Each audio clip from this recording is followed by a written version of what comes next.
Welcome my dear rockets. कैसे हैं आप सभी। एक साइंटिस्ट को ऐसे रहस्य का पता चलता है जिससे इंसान हमेशा जवान रह सकते हैं। उसे पुराणों में लिखित बातों से ये पता चलता है कि ये शक्ति एक ड्रैगन के खून में है और वो ड्रैगन बाबाई नाम के एक जंगल में रहता है जो कि एक पहाड़ पर स्थित है। पर उस जंगल के अंदर जाकर ड्रैगन का पता लगाना उतना आसान नहीं है। वहाँ खतरनाक पेड़ हैं जो इंसानों को खाकर उन्हें अपनी शाखाएं बना लेते हैं। ऐसे पौधे हैं जो सांप की तरह परिवर्तित होकर हमला कर सकते हैं। और भी ऐसे कई खतरनाक जीव हैं। उस जंगल में जाकर आज तक कोई जिंदा नहीं लौटा। वहां ये साइंटिस्ट और उसकी टीम जाती है और किन मुसीबतों का सामना करती है, किस तरह के एडवेंचरस का एक्सपीरियंस करती है, आखिर उन्हें उस ड्रैगन का खून मिला या नहीं, ये सब बहुत ही इंटरेस्टिंग, थ्रिलिंग और मनमोहक विजुअल्स के साथ दिखाया गया है इस मूवी में जिसका नाम है ड्रैगन हंटिंग किंग। शुरू करने से पहले आपको एक चीज़ बता दूं कि आजकल मैं डबिंग क्लासेस ले रहा हूं। वहां पर हमारी जो डीप वॉइस एक्सरसाइज होती है उसकी प्रैक्टिस चल रही है, तो मैंने सोचा यहां पर भी थोड़ा उसी को यूज़ कर लेता हूं, इसलिए आपको थोड़ा डीप या ड्रामेटिक लग सकता है। और अगर आप चैनल पर नए हो तो आपसे रिक्वेस्ट है कि हमारे चैनल को सब्सक्राइब जरूर कर दें। तो मूवी की शुरुआत होती है केजीएफ मूवी के सीन की तरह, जहां कई लोग बड़े ड्रम्स बजा रहे होते हैं। बीच में अजहर नाम के एक आदमी को बांध कर रखा होता है। उसके सर के ठीक ऊपर एक घना मेटल बैल होता है। एक मांत्रिक अपना चेहरा ढककर पूजा करवा रहा होता है। अजहर की पत्नी जिया मांत्रिक से विनती करती है कि मेरे पति को छोड़ दो, पर मांत्रिक कहता है कि तुम्हारे पति के शरीर में ड्रैगन है और अगर उसकी ताकत बढ़ गई तो तुम्हारा पति जिंदा नहीं बच पाएगा। ये कहकर मांत्रिक अपना चेहरा दिखाता है। फिर वो कुछ मंत्र पढ़ता है जिससे अजहर का सर फटने लग जाता है। वो जोर से चिल्लाता है और तब वो बैल ठीक उसके ऊपर गिरता है। अजहर अंदर से बैल को पीटता है तो उसके हाथों के निशान बाहर दिखते हैं। मांत्रिक अजहर के अंदर के ड्रैगन को शांत करने के लिए बैल पर हाथ रखता है तो एक अलग ही दुनिया में चला जाता है। अब वो एक गुफा में होता है जहां पर एक बहुत बड़ा तालाब है। वो तालाब क्रॉस करके एक बहुत बड़े ड्रैगन के पास पहुंचता है जो सो रहा होता है। मांत्रिक अपने मंत्रों से उसे बांधने लगता है, लेकिन तब वो ड्रैगन उठ जाता है और मांत्रिक को देख डर के मारे यहां वहां उड़ने लगता है। मांत्रिक भी उस गुफा के पत्थरों की शक्ति को जुटाकर ड्रैगन को बांध देता है, लेकिन उसकी शक्ति और ज्यादा होती है और वो पत्थर की जंजीरों को तोड़कर बाहर निकलता है। इस तरह असली दुनिया में वो ड्रैगन लोहे का बैल तोड़कर बाहर निकल आता है। मांत्रिक और उसके आदमी दुम दबाकर भाग खड़े होते हैं। अब ड्रैगन जिया के एकदम पास जाकर उसे देखता है और फिर पानी में कूद जाता है। जिया अपने पति को देखकर रोने लग जाती है। एक फोटोग्राफर इसकी फोटो खींच लेता है। अब 10 दिन के बाद दिखाते हैं कि वो फोटो शायरा नाम की एक लड़की के हाथ में है और वो उस फोटोग्राफर से पूछती है कि इसमें ड्रैगन कहाँ है। वो भी कह देता है जब ड्रैगन आया तो मैंने डर के मारे उसकी फोटो नहीं ली, पर शायरा कहती है कि बको मत, ड्रैगन होता ही नहीं है तो तुम्हें दिखेगा कैसे। फोटोग्राफर बताता है कि वाह, कई हजार साल बाद अगर तोता विलुप्त हो गया तो लोग नहीं मानेंगे क्या कि इंसान की तरह बोलने वाला एक पक्षी भी रहता था जिसे तोता कहा जाता था। पर इसका ये तो मतलब नहीं होगा ना कि तोता कभी था ही नहीं। बिल्कुल उसी तरह अगर हमारे पूर्वजों ने पुराणों में लिखा है कि ड्रैगन्स थे तो जरूर होंगे। बकवास कर रही हो। प्रूफ के तौर पर वो शायरा को अजहर और जिया की एक एल्बम दिखाता है। इसमें देखो एक कपल है जो 20 साल से अपनी एनिवर्सरी पर मेरे स्टूडियो में हमेशा फोटो खिंचवाते हैं। वक्त के साथ साथ जिया बूढ़ी दिखने लगी, लेकिन अजहर वो 20 साल बाद भी वैसा का वैसा ही है। वो जरा भी बूढ़ा नहीं हुआ। मतलब उसके शरीर में वो ड्रैगन है जिसके खून से इंसान की जवानी बनी रहती है। और अब शाहिरा अजहर के घर जाती है तो वो एक सुअर से बात कर रहा होता है कि तुम फिक्र मत करो, मैं कैसे भी तुम्हें यहाँ से बाहर ले आऊंगा। शायरा पूछती है आप सुअर से बात क्यों कर रहे हैं। वो भी कह देता है कि अरे ये सुअर नहीं, मेरा दोस्त है। शायरा उसकी एक फोटो ले लेती है और अगले दिन हर न्यूज़पेपर में ये खबर छप जाती है कि यह आदमी 50 साल का है, लेकिन इसके शरीर में ड्रैगन होने से ये 20 साल का दिखता है। अगले सीन में नॉरिस नाम के एक साइंटिस्ट को दिखाते हैं जिससे प्रेस रिपोर्टर्स पूछते हैं कि लोगों को यंग बनाने के लिए आप जिस मेडिसिन पर रिसर्च कर रहे थे उसका क्या हुआ। पर चुपचाप वो अपने ऑफिस चला जाता है। वहां वो और उसका असिस्टेंट एक सीक्रेट लिफ्ट में बेसमेंट जाते हैं। असिस्टेंट उसको एक रिपोर्ट दिखाकर बताता है कि नई मेडिसिन को हमने जिस सब्जेक्ट पर टेस्ट किया था उसका ये रिजल्ट निकला है। नॉरिस तुरंत उस सब्जेक्ट को देखना चाहता है। दरअसल हमेशा यंग रखने वाली मेडिसिन को ये लोगों के ऊपर टेस्ट कर रहे हैं। पहले तो वो सच में यंग लगने लगा था, लेकिन कुछ हफ्तों के बाद उस मेडिसिन के खतरनाक साइड इफेक्ट्स दिखने लगे। वो आदमी बिल्कुल ज़ॉम्बी जैसा बन गया। नॉरिस कहता है कि इसका डोज बढ़ा दो और टेस्टिंग के लिए कोई नया आदमी पकड़ कर लाओ। फिर वो बाहर आता है तो उसकी बेटी शायरा आती है। वो न्यूज़पेपर में छपा अपना आर्टिकल दिखाती है तो नॉरिस तो एकदम चौंक जाता है कि बिना किसी मेडिसिन के ये आदमी 20 साल से यंग कैसे हो गया। नॉरिस शायरा से उसका एड्रेस पूछ लेता है। दूसरी ओर एक और टीम को दिखाते हैं जो इस तरह की मेडिसिन के ऊपर रिसर्च कर रही है।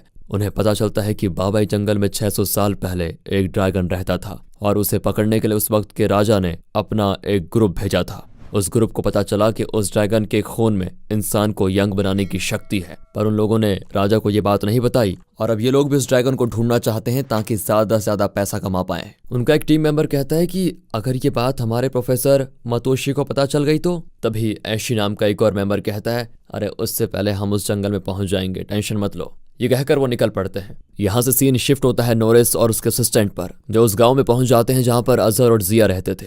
पर वहां गांव वाले मिलकर अजहर को सूली पर चढ़ाने वाले होते हैं। वो जिया को कोसते हैं कि 20 साल पहले तुम इसे बाबाई जंगल से लेकर आई और इतने सालों में ये वैसा का वैसा ही है। ये इंसान नहीं है, शैतान है। इसके अंदर से ड्रैगन निकालने के लिए मांत्रिक आया था, लेकिन वो अभी डर कर भाग गया। इतना खतरनाक है ये और अब हम इसको छोड़ेंगे नहीं। पर इतने में अजहर रस्सियां तोड़कर नीचे कूद जाता है और अकेला ही सबको पीट देता है। उसकी ताकत को देखकर सब डर जाते हैं। तब एक आदमी अजहर को शूट कर देता है। जिया उस आदमी पर चिल्लाती है कि वो कहता है कि मैंने उसे मारा नहीं, सिर्फ बेहोश किया है। दरअसल उसने बेहोशी का इंजेक्शन शूट किया था। जिया उसे अपने घर ले जाती है और बताती है कि 20 साल पहले उस बाबाई जंगल में नदी के किनारे ये मुझे मिला था। ये बेहोश पड़ा था तो मैं इसे बचाकर घर लाई, पर इसे कुछ याद नहीं था कि ये कौन है। 20 साल के बाद भी न जाने इसकी उम्र क्यों नहीं बढ़ रही है। शायद ये कोई बीमारी है। मुझे डर है कि लोग कहीं इसको मार न डालें। अब वो आदमी खुद को यूनिवर्सिटी में बायोलॉजी का प्रोफेसर बताता है और कहता है कि मैं ऐसी अजीब बीमारियों पर रिसर्च कर रहा हूँ। सब अचानक अजहर एकदम इनोसेंटली बैठा होता है। वो उठकर प्रोफेसर के पास जाकर पूछता है कि तुम केनेथ हो ना। वो चौंक जाता है कि तुम्हें कैसे पता चला।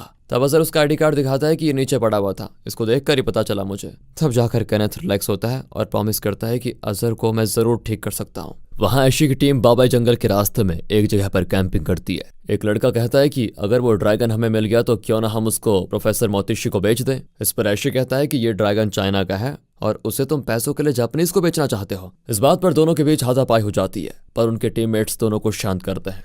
यह रात को अजहर अपने सुअर से बात कर रहा होता है और तभी नॉरिस की टीम वहां पर पहुंच जाती है। दरअसल प्रोफेसर केनेथ ही इन्हें यहाँ पर लेकर आया था।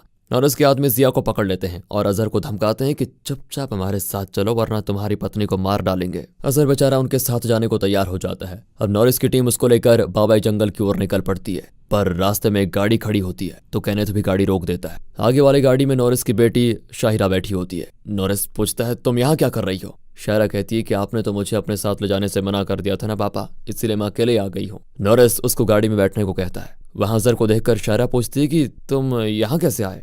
अजहर बताता है कि ये लोग मुझे जबरदस्ती लेकर आ गए हैं, कहते हैं कि मेरी पत्नी को मार डालेंगे। अब शायरा अपने पिता को डांटती है कि ये क्या चल रहा है पापा। नॉरिस कहता है कि ये तो सिर्फ हमें रास्ता दिखा रहा है बेटी। तब अजहर पूछता है कि अगर मैं आपको उस ड्रैगन की जगह दिखा दूं तो क्या आप मुझे छोड़ देंगे। यहाँ सीन कट होता है और ऐशी की टीम को दिखाते हैं जो बाबाई पहुंच चुकी है, पर यहाँ उनका कंपास हर दिशा में पॉइंट कर रहा होता है। लगता है यहाँ का मैग्नेटिक फील्ड बहुत अजीब है। लौटते वक्त रास्ता पहचानने के लिए वो पेड़ों पर चाकू से मार्क लगा देते हैं। कुछ देर के बाद नॉरिस की टीम वहां पर आती है और वो पेड़ों पर लगे मार्क्स को देखकर समझ जाते हैं कि यहाँ पहले से कोई आया है। वो उन मार्क्स को फॉलो करने लग जाते हैं, पर उनके पीछे कुछ रेंगता हुआ नजर आता है।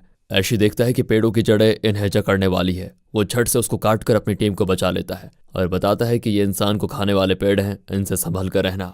ये जिन्हें खाते हैं वो इन पेड़ों की शाखा बन जाते हैं। पीछे आती हुई नॉरिस की टीम नोटिस करती है कि अजहर गायब है। वो उसे ढूंढने लग जाते हैं तो देखते हैं सिर्फ उसकी गन और शूज पड़े हुए हैं। अचानक ही एक पेड़ की जड़ दूसरे आदमी को पकड़ कर ले जाती है। अब ढेर सारी जड़ इनकी ओर बढ़ती है और ये लोग उन्हें शूट करने लग जाते हैं। एक जड़ नॉरिस की गर्दन को जकड़ लेती है, तभी उसका साथी जड़ को काट फेंकता है। शायरा बहुत डरी होती है। एक जड़ उसको पकड़ने आती है, लेकिन ऐन वक्त पर अजहर उसको बचाकर दूसरी ओर लेकर जाता है। किसी तरह ये लोग उस खतरनाक पेड़ के इलाके से दूर आ जाते हैं। शायरा के पैर में चोट भी लग गई होती है। फिर अजहर कुछ पत्ते तोड़कर उन्हें खूब चबाता है और फिर उसका पेस्ट शायरा के पैर पर लगाकर पट्टी बांधता है। दोनों वहां से निकलते हैं तो अजहर का पैर किसी पत्थर पर लगता है और वो गिर जाता है। उस पत्थर पर एक सुमर बना होता है। अब शायरा बताती है कि चाइनीज कल्चर में 12 रस्सियों को 12 एनिमल्स रिप्रेजेंट करते हैं और हर दिशा का एक एनिमल होता है। और अगर यहाँ सुअर का सिंबल है तो इसका मतलब हम नॉर्थ वेस्ट डायरेक्शन में है, और उसके ठीक ऑपोजिट में होता है ड्रैगन का सिंबल जो कि साउथ ईस्ट डायरेक्शन में होता है। तो मतलब ड्रैगन भी साउथ ईस्ट में होगा।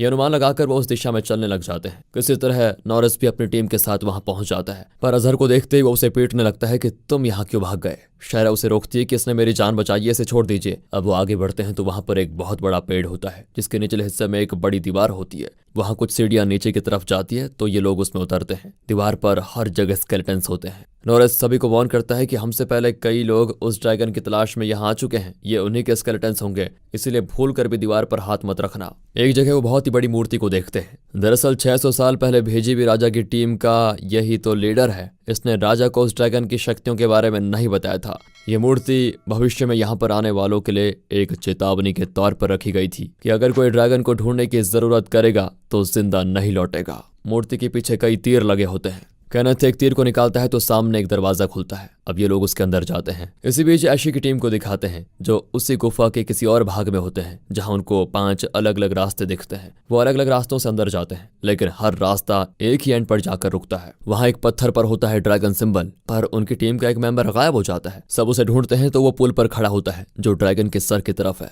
पर पुल टूटा होता है और नीचे बड़ी खाई। इसे पार करने का जरूर कोई रास्ता होगा। ये सोचकर ऐशे अपने 2 साथियों को उस ड्रैगन सिंबल वाले पत्थर के पास भेजता है ताकि वो उस पत्थर को घुमाए, उससे शायद यहाँ का कोई रास्ता खुल जाए। 2 लोग उस पत्थर के पास जाते हैं और तीसरा मेंबर पत्थरों के बीच एक पौधे को देखकर बड़ा खुश होता है। वो उसे काटकर ऐशी के पास लेकर आता है और बताता है कि ये उडुम्बना पौधा है जिसमें ऐसी शक्ति है जो इंसान को बुढ़ापे से बचाती है। ये सुनकर वो सभी बड़े खुश होते हैं, पर वो कहता है कि इसे हम प्रोफेसर मोतिशी को बेचेंगे तो बहुत पैसा मिलेगा। ऐशी फिर गुस्सा हो जाते हैं कि ये चाइना का पौधा है, हमारा धन है, ये इसे सिर्फ हम अपने देश की भलाई के लिए यूज करेंगे, ना कि जापानीज प्रोफेसर को बेचेंगे। इस बात पर इनकी लड़ाई फिर शुरू हो जाती है। तो वो गुस्से में ऐशी को उस खाई में धकेल देता है, पर ऐशी की वाइफ उसे पकड़ लेती है, पर वो उसकी वाइफ का हाथ भी पत्थर से हटा देता है, जिसकी वजह से दोनों खाई में गिर जाते हैं। इतने में जो पत्थर को घुमाने गए थे वो लौट आते हैं। एक आदमी जिसका नाम मुफेंग है वो डांटता है कि ये तूने क्या किया। वो मुफेंग को भी खाई में धकेल देता है। फिर वो अपनी टीम के आखिरी मेंबर से पूछता है कि तुम इस पौधे को बेचना चाहते हो या ऐशी के साथ इस तरह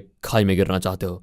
वो भी डर के मारे कह देता है कि भाई तू जो चाहता है वही मैं चाहता हूँ, प्लीज मुझे खाई में मत धकेलना। अब दोनों वहां से बच निकलते हैं। यहाँ नॉरिस की टीम उस ड्रैगन पत्थर पर पहुंच जाती है। अजहर बताता है कि इसमें 12 रस्सियों के 12 एनिमल्स बने होते हैं। फिर वो उस पत्थर को घुमाता है तो उस खाई के अंदर से सीढ़ियां निकलती हैं। वो ऊपर चलकर नीचे उतरते हैं। फिर वो एक बड़े कुएं के अंदर पहुंचते हैं जो मौत का कुआं लगता है, और ऊपर लोहे से बने एनिमल्स के सर नजर आते हैं। बीच में एक बड़ा पत्थर होता है जिसमें कुछ मंत्र लिखे होते हैं। शायरा एक दरवाजे के पास जाती है और उसे खोलने की कोशिश करती है। तभी अजहर चिल्लाता है कि उसे मत छुओ, पर इतने में वो दरवाजे पर हाथ रख चुकी थी। अचानक घनी आवाज आती है और वो जगह बिल्कुल हिलने लग जाती है। शायरा भागकर बाकियों के पास जाती है। तब एनिमल्स के सर से बना सर्कल होता है और वो बड़ा तेज घूमता है। ये लोग रियलाइज करते हैं कि ये बहुत तेज घूमने लगेगा तो बहुत तेज हवा चलेगी जो कि दीवारों की तरफ इनको धकेलेगी। सभी अपने आप उड़ने लग जाते हैं। अजहर बीच के पत्थर को कसकर पकड़ लेता है और एक हाथ से शायरा को पकड़ कर रखता है। वो चिल्लाता है कि उस लोहे के बंदर के मुंह में चैन है, उसको पकड़ो। एक आदमी रस्सी फेंककर उस चैन को पकड़कर खींचता है और तब जाकर उस सर्कल का घूमना होता है बंद और हवा भी रुक जाती है। तब वो दरवाजा अपने आप खुलता है जिस पर शायरा ने पहले हाथ रखा था। यहाँ ऐशी की टीम के उन 2 लड़कों को दिखाते हैं जो गुफा से बाहर निकल चुके हैं। वहाँ जापानीज प्रोफेसर मोतोशी बैठा होता है। अब वो लड़का जिसने अपने साथियों को खाई में धकेला था वो मोतोशी को बताता है कि मेरे 3 साथी उडुम्बना पौधे के लिए लड़ने लगे और लड़ते लड़ते फिसल कर खाई में गिर गए। सिर्फ हम दोनों ही जिंदा बचे हैं। ये कहकर वो कातिल अपना नाम प्रोफेसर नॉरिस बताता है और वो गोल मटोल लड़का अपना नाम केनेथ बताता है। यहाँ में पता चलता है कि ऐशी की टीम कई साल पहले उस गुफा के अंदर गई थी और प्रोफेसर नॉरिस वो लड़का था जिसने ऐशी, उसकी पत्नी और मुफेंग को खाई में धकेला था, और वो गोल मटोल लड़का था केनेथ। वैसे कहानी का ये ट्विस्ट आपको अच्छा लगा हो तो लाइक कर दीजिए वीडियो को। अब नॉरिस की टीम को दिखाते हैं। उस दरवाजे के अंदर वो स्केलेटन को देखते हैं जिसके ड्रेस के अंदर एक आईडी कार्ड होता है। वो आईडी कार्ड नॉरिस का है। उसे देखकर अजहर, जो अब तक एकदम इनोसेंट और जरा पागल दिख रहा था, उसके चेहरे पे एक कॉन्फिडेंस दिखता है और वो साफ शब्दों में नॉरिस से पूछता है, क्या तुमने मुझे पहचाना? नॉरिस की कुछ भी समझ में नहीं आता और पूछता है, तुम हो कौन? अजहर बताता है कि 20 साल पहले तुम जिस टीम के साथ इस गुफा में आए थे उसका लीडर हूं मैं, ऐशे। ये कहकर वो सबको बताता है कि नॉरिस ने किस तरह उसे, उसकी वाइफ को और उनके एक साथी को जिसका नाम मुफेंग था उसे खाई में धकेल दिया था, वो भी सिर्फ उस उडुम्बना पौधे को प्रोफेसर मोतिशी को बेचने के लिए। नॉरिस कहता है ये पागल है, झूठ बोल रहा है, ऐसा कुछ भी नहीं हुआ था। इस पर ऐशे कहता है कि मुझे अच्छे से याद है कि जब तुमने मुफेंग को धकेला था तो उसने तुम्हारे गले में पहना वो आईडी कार्ड पकड़ लिया था और उसे लेकर वो नीचे गिरा। चुपचाप सच कबूल कर लो। ये सुनकर नॉरिस की टीम का एक लड़का बिल्कुल आग बबूला हो जाता है क्योंकि ये मुफेंग का बेटा है। नॉरिस ने उससे झूठ बोला था कि उसके पिता का पैर फिसला और वो गिर गया। इतना ही नहीं, नॉरिस इस लड़के से मुफ्त में अपना काम करवाता है। वो लड़का अब नॉरिस पर हमला करने वाला होता है कि नॉरिस की एक और स्टूडेंट उसकी गन छीन कर उसे लॉक कर देती है। नॉरिस अचानक अपनी गन निकालकर ऐशे को शूट करने लग जाता है। ऐशे यहाँ से भागकर बुलेट से बचने की कोशिश करता है। तभी नॉरिस गलती से बंदर के मुंह से निकलते उस चेन को कर देता है शूट और वो जाता है टूट। अब ऊपर का सर्कल फिर घूमने लगता है। नॉरिस ऐशे के माथे पे गन पॉइंट करके कहता है कि जल्दी बताओ वो ड्रैगन कहाँ है। ऐशे कहता है कि मुझे शूट करोगे तो उस ड्रैगन का पता कैसे लगाओगे? वो ड्रैगन तो मेरे अंदर है, तभी तो 20 साल से मैं वैसा का वैसा ही हूँ। मेरे अंदर से ड्रैगन को बाहर निकालने का तरीका सिर्फ मैं ही जानता हूँ। अब नॉरिस उसे गन पॉइंट पर पूछता है कि उस ड्रैगन को बाहर निकालने का तरीका अभी बताओ मुझे। ऐशे उन्हें बाहर लेकर जाता है। नॉरिस के आदमी मुफेंग के बेटे को चाकू मारकर वहीं छोड़कर चले जाते हैं। ऐशे इन्हें पहाड़ की एक बड़ी गुफा के पास लेकर जाता है जहां बड़े बड़े वीरों की मूर्तियां बनी हुई है। दरअसल नॉरिस ड्रैगन को बाहर लाने का मंत्र जानता था। अब वो ऐशे को नीचे धकेलकर मंत्र जाप करने लग जाता है और तब ऐशे बहुत तड़पता है। तभी उन ऊपर मूर्तियों के हाथ से जंजीरें नीचे गिरती हैं। पत्थरों के पीछे से एक बहुत बड़ा ड्रैगन इनकी ओर आता है तो नॉरिस की टीम उसको शूट करने लग जाती है, पर ड्रैगन को कुछ नहीं होता और वो इनके करीब आ जाता है। ये लोग डर के मारे एक गड्ढे में कूद जाते हैं। केनेथ भी अंदर कूद जाता है। अब ड्रैगन नॉरिस को खाने आता है लेकिन शायरा उसके आगे खड़ी हो जाती है। अब ड्रैगन शायरा के शरीर के अंदर से निकलकर नॉरिस के पास पहुंचता है और फिर अचानक कहीं गायब। नॉरिस चौंक जाता है कि ये कहाँ गायब हो गया। ऐशे फिर गन उठाकर नॉरिस पर तान कर कहता है कि कैसा लगा तुम्हें ये सर्कस शो? नॉरिस पूछता है ये क्या बकवास कर रहे हो? बकवास मैं नहीं तुम कर रहे हो। तुम जो मंत्र जाप कर रहे थे उससे ड्रैगन नहीं आएगा। तुम्हें जो ड्रैगन दिखा वो तुम्हारे मन का माया जाल है। इस दुनिया में ड्रैगन नाम की तो कोई चीज होती नहीं। पर नॉरिस उसकी बात पर विश्वास नहीं करता और पूछता है अगर ड्रैगन नहीं होता तो आज तक तुम इतने यंग कैसे हो? अब ऐशे बताता है कि आखिर 20 साल पहले उस दिन क्या हुआ था जब वो नीचे गिरे थे। तब नीचे गिरने के बाद ऐशे किसी तरह बच गया लेकिन वो बुरी तरह घायल था। उसके सर पे चोट आई थी जिसकी वजह से वो सब कुछ भूल गया। जिया जो पास के गांव में रहती थी वो फिर ऐशे को अपने घर लेकर आई। उसने उसका इलाज किया। ऐशे को उस समय अपना पास्ट याद नहीं था तो उसने जिया के साथ एक नई जिंदगी की शुरुआत की। एक दिन वो पहाड़ पर गया तो उसका पैर फिसला और वो नीचे गिरने वाला था, पर जिया ने उसका हाथ पकड़ा और उसे बचा लिया। तब ऐशे को अपने पास्ट की बातें याद आई कि जब वो और उसकी पहली पत्नी अपनी टीम के साथ ड्रैगन की तलाश में निकले तो उनकी बेटी घर पर थी। अपनी पत्नी को खोने के बाद ऐशे अपनी बेटी को ढूंढना चाहता था और एक शहर में वो उसे मिल भी गई, पर वो किसी और को पापा कह रही थी। ऐशे ने देखा कि वो नॉरिस को पापा कह रही थी। ऐशे को लगा कि मुझे खाई में धकेलकर मेरी बेटी को भी इसने मुझसे अलग कर लिया। तब उसने नॉरिस से बदला लेने का फैसला किया। अब ऐशे बताता है कि मैंने पुराणों को पढ़ा जिसमें ड्रैगन का जिक्र था। वो सारी बातें मैंने तुम तक पहुंचाने के लिए बहुत बड़ा प्लान बनाया और इस प्लान में जिया और गांव वालों ने मेरा पूरा साथ दिया। और तुम मेरी जवानी का राज जानना चाहते हो ना, तो ये लो, कहकर ऐशे अपने मुंह की चमड़ी निकालता है। दरअसल ये एक मास्क था जिसके पीछे था ऐशे का असली चेहरा। असल में ऐशे बूढ़ा हो चुका था लेकिन नॉरिस को ड्रैगन की कहानी में विश्वास दिलाने के लिए ही उसने ये मास्क पहना हुआ था। वैसे इस आखिरी ट्विस्ट के बारे में क्या ख्याल है आपका? बता दीजिए कमेंट्स में यार। अब ऐशे नॉरिस को मारने लगता है कि तुम्हारी वजह से मेरी जिंदगी सब कुछ खत्म हो गई। इतने में नॉरिस अपनी टीम की एक लड़की को इंजेक्शन लगाता है जिससे वो एकदम ज़ॉम्बी की तरह बदल जाती है। उसके अंदर जैसे असीम ताकत आ गई हो। वो सबको मारने लगती है और उन्हें खाने की कोशिश भी करती है। ऐशे झट से गन निकालकर उसे शूट कर देता है। फिर वो नॉरिस को शूट करने वाला होता है कि शायरा विनती करती है कि आप भले ही मेरे असली पिता हैं पर इन्होंने मुझे प्यार से पाला पोसा है, इन्हें मत मारिए। इतने में वो ज़ॉम्बी उठ जाती है और शायरा को पकड़ लेती है। अब नॉरिस शायरा को बचाने के लिए उस ज़ॉम्बी पर हमला कर देता है और उसे खींचकर खुद भी पहाड़ से नीचे गिर जाता है। Tit for tat. कुछ दिन के बाद दिखाते हैं कि ऐशे अपनी पत्नी जिया के साथ अपने गांव में बहुत खुश है। शायरा भी अपनी नॉर्मल लाइफ में जुड़ जाती है वापस। सब बड़े खुश होते हैं और इसी के साथ दोस्तों ये मूवी हो जाती यहाँ पर खत्म। तो दोस्तों कैसी लगी आपको ये मूवी? एक्सप्लेनेशन अच्छा लगा हो, स्टोरी अच्छी लगी हो, लाइक कीजिए, चैनल को सब्सक्राइब। मिलते हैं अगली वीडियो में, तब तक के लिए गुड बाय। ख्याल रखिए अपना, बहुत जरूरी है। And finally thanks for watching.